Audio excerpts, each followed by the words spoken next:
টি-20 world কাপের super 8-এর double header match কিন্তু just জমে ক্ষীর। আমরা তাকিয়েছিলাম সাউথ আফ্রিকার জয়ের দিকে। সাউথ আফ্রিকা তো পুরো ডমিনেট করলো, তারা একটা দুর্দান্ত জয় পেল এবং তারপর লক্ষ্য ছিল যে আমাদের টিম ইন্ডিয়াও একটা বড় জয় পাক, একটা বড় ব্যবধানে তারা জিতুক। তো শেষ পর্যন্ত ইন্ডিয়া টিমও কিন্তু হতাশ করেনি, তারাও কিন্তু দুর্দান্ত পারফরমেন্স করলো। তো সব থেকে হাড্ডাহাড্ডি ম্যাচটা কিন্তু আমরা দেখতে পেলাম ওয়েস্ট ইন্ডিজ এবং সেখানে কিন্তু সাউথ আফ্রিকার মধ্যে, যেখানে সাউথ আফ্রিকা 9 উইকেটে ম্যাচ জিতেছে। তো ওয়েস্ট ইন্ডিজ 13 ওভারে কিন্তু 97 রানে তাদের 7 উইকেট পড়ে যায়।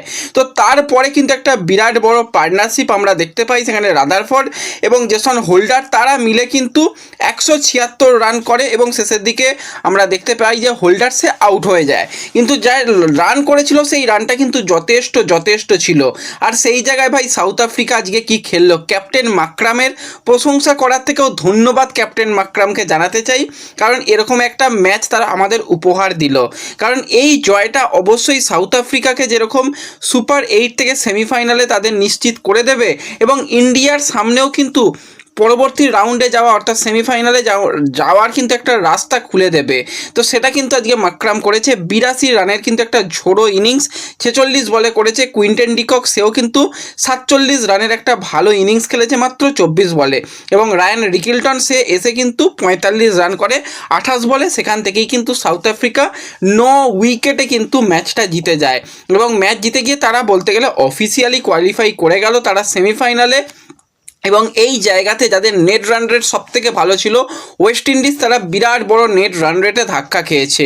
তো নেট রান রেটের কথা ভুলে যাও, আজকে টিম ইন্ডিয়া কি ভাই ব্যাটিংটাই করেছে। আজকে তো মোটামুটি টিম ইন্ডিয়া ঠিকই করে নিয়েছিল যে আজ 300 পার, তো 300 টার্গেট নিয়ে খেলেছিল। সেখানে কিন্তু 256 রান 4টে উইকেট হারিয়ে করে। সেখানে সঞ্জু সে কিন্তু ওই যেরকমটা হয় যে একটু রান পেলেই পরপর আউট হয়ে যায়, সেখানে 24 রানে আউট হয়ে যায়। অভিষেক শর্মা দীর্ঘদিন বাদে কিছুটা মনে হলো ফর্মে ফিরেছে, 30 বলে 55 রানের একটা ভালো ইনিংস খেলে।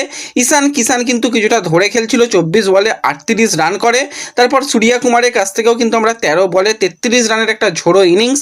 হার্দিক পান্ডিয়া, তিলক ভার্মা তারা কিন্তু শেষে রান পায়। সেখানে হার্দিক পান্ডিয়া 23 বলে 50 রান করে এবং তিলক ভার্মা 16 বলে কিন্তু 44 রান করে ইন্ডিয়াকে এত বড় একটা জায়গায় নিয়ে চলে এসেছিল। তো এই জায়গাতেই দেখার দরকার ছিল যে টিম ইন্ডিয়া কত তাড়াতাড়ি ম্যাচ জেতে। তো সেই জায়গায় আমি অবশ্যই প্রশংসা করব যে জিম্বাবুয়ের প্লেয়ারদের। প্রথমে তারা যা বল করেছে পুরো মজা দিয়ে দিয়েছিল, যে রানের পর রান হয়ে যাচ্ছে, প্রচুর পরিমাণে ইন্ডিয়া টিম রান করছে, দেখে মনে হচ্ছে যে আজকে 300 পার হয়ে যাবে তারা যা বল করছিল। তো সেই জায়গায় টিম ইন্ডিয়ার প্লেয়ারদের ফর্মে ফিরিয়ে এনেছে, তার জন্য অবশ্যই জিম্বাবুয়েকে একটা ধন্যবাদ দিতে হবে।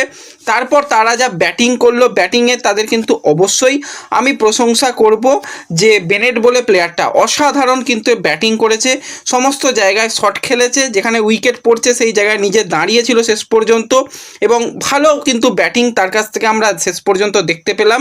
এবং টিম ইন্ডিয়া কিন্তু একটা বড় ব্যবধানে ম্যাচটা জিতলো এবং জিতে কিন্তু তারা সেমিফাইনালের রাস্তা এখনও খোলা রাখলো। পরবর্তী ম্যাচ রয়েছে, যেটা কার্যত একদম বলতে গেলে ডু আর ডাই ম্যাচ, যেখানে কিন্তু ম্যাচ জিততেই হবে। তো কলকাতায় খেলা রয়েছে ওয়েস্ট ইন্ডিজের বিরুদ্ধে, ম্যাচ জিতলেই কিন্তু সেমিফাইনালের টিকিট পাকা করে নেবে টিম ইন্ডিয়া। তো তোমাদের এই হাই ভোল্টেজ আজকে ডবল হেডার ম্যাচ কীরকম লেগেছে কমেন্টে জানিও। ভিডিও ভালো লাগলে লাইক শেয়ার করে দিও। দেখা হবে পরবর্তী ভিডিওতে। ধন্যবাদ।